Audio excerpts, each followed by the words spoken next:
kapangyaw, ayan, at that moment nakaakyat na yung aming eroplano, nakalipad na, at medyo nagwiwigil pa yung eroplano namin dyan kasi nga dahil sa panahon at bagyo. Actually may bagyo talaga sa Hong Kong at that time. Buti na lang bumaba ng level 3 yung signal ng Hong Kong. Pero nung umalis kami, yun nga, kita nyo naman medyo maingay kasi nga maulan at yan ano nyo pa na maulap. So yun lang. At hindi na rin ako masyadong nag-video nung nasa eroplano kami kasi nga nag-announce na rin yung mga stewardess na mag-seatbelt kasi nga yung turbulence ba yung tawag nila, basta yung turbulence kasi nga mawigil yung eroplano. Hindi naman sobrang magalaw pero mararamdaman mo rin naman kasi siya. So ayan, nasa Hong Kong pa kami ng mga time na yan. As you can see, maulap kasi talaga, at saka maghihintay na lang kami ng ibibigay yung pagkain namin. So yun lang mga kapangyaw, mamaya ulit, bye.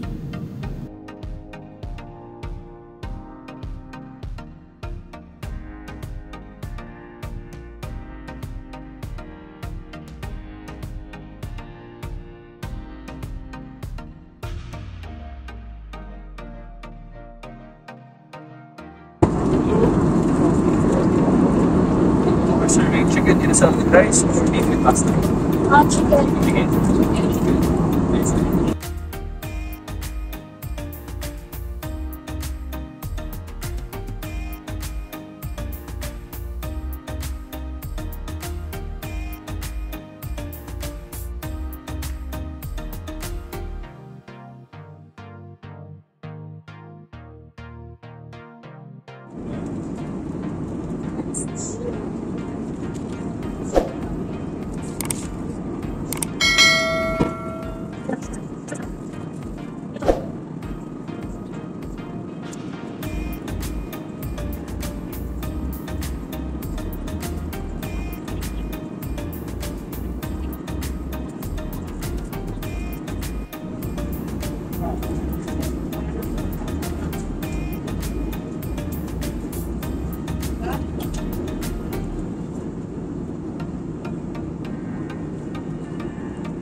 Please ensure that your large electronic devices and carry-on baggage are stored in upright bins or under the seat in front of you.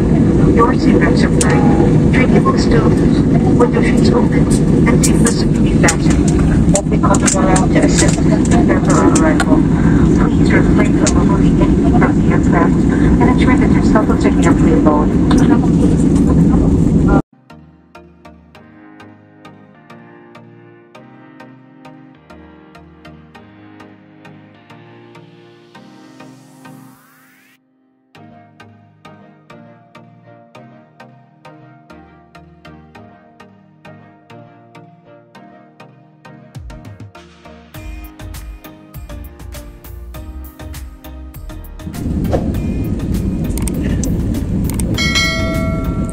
Malapit na tayong bumaba.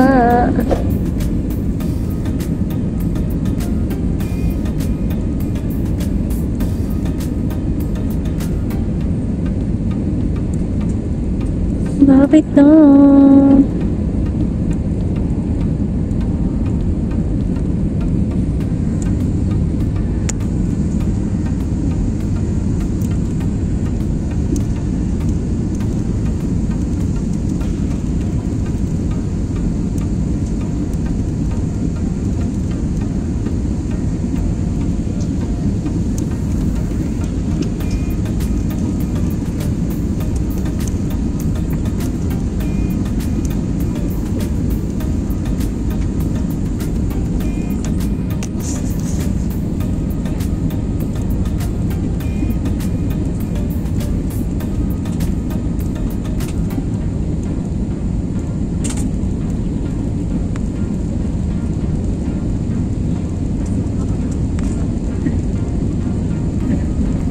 Yan na. Nakatapat na. Oh, thank you, Lord. Hey.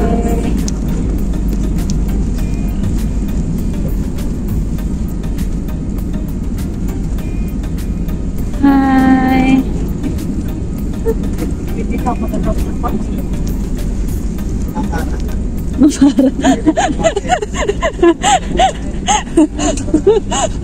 Banda dyan lang po, sa tabi lang po, manang.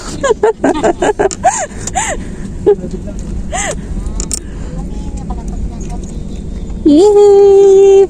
Thank you for safe arrival. Aww. I thank the Lord. Finally here. Okay.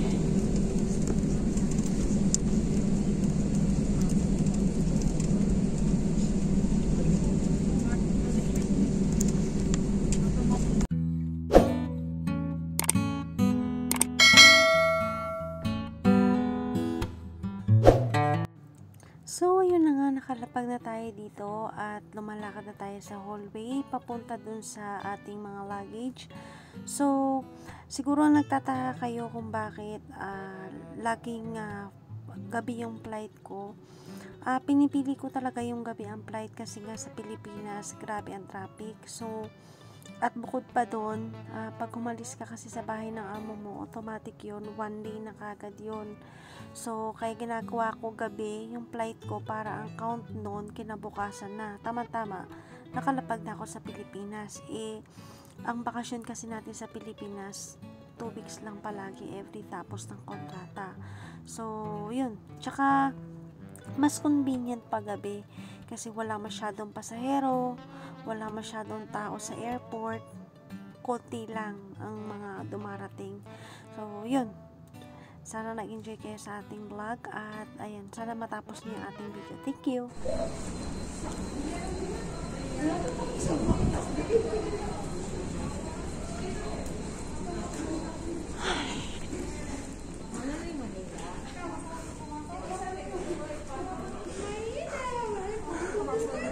Hi! Bye-bye!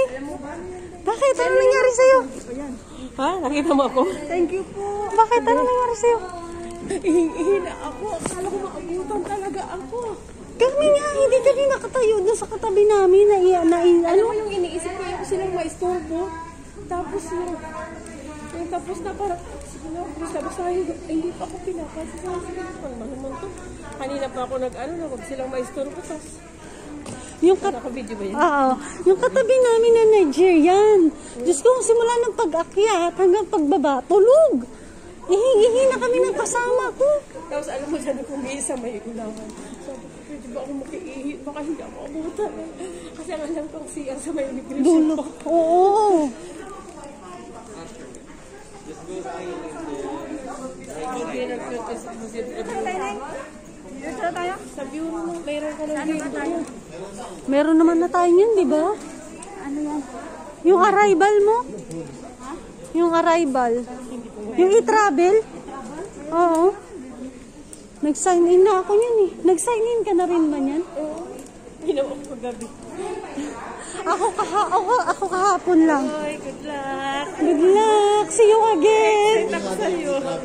Oo, kasi wala silang alam na umuwi ako. Umuwi na ako dati na wala din silang alam. Hindi ba nakaka-excite? Sabi pa naman sa akin ng nanay ko, huwag mo ko ipa-prank na umuwi ka na ng Pinas, ha? Babatukon talaga kita. Ako sinurprise ko na sila dati kasi hindi sila makapaniwala. Umuwi ako ng January. Umuwi ako ng July. Kaya nga, diba? Buti ka nga eh. Bago yung pandemic, yung Hindi ba? nakihasa ka na eh. Nandito na ako. Ganda ng airport. Oo nga eh.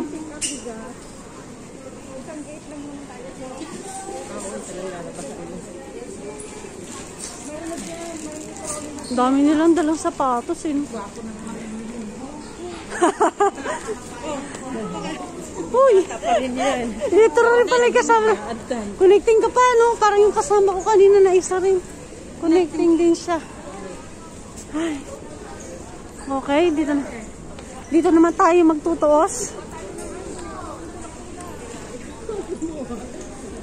Dito.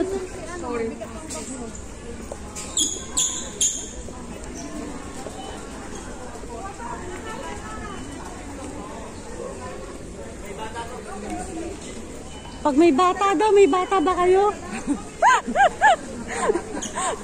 Dapat dala mo si Tony.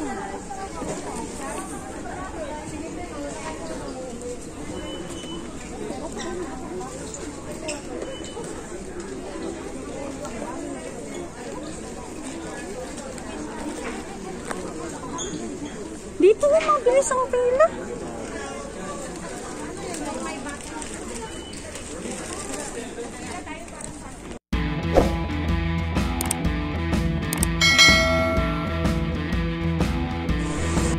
Sa kinahaba-haba ng paghihintay ko, nakaalis na lahat ng kasama ko.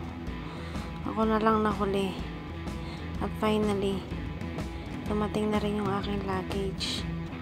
Ay, pagod. At sa mga puntong ito, ayan, ramdam ko na yung antok ko. Medyo inaantok na talaga. Kasi nakalapag kami parang 1 something na ata. Tapos natapos ako dyan parang mga 3 or 2 or 4, basta mga ganon. So, ayan. In-expect ko nandito yung sumusundo sa akin pero wala, hindi ko sila matanaw dito. So, kailangan kong lumabas. Yung sinusundan ko na lang sila. Sa pagkakataong ayan, nag-aalangan pa ako kung aatras ako o abante.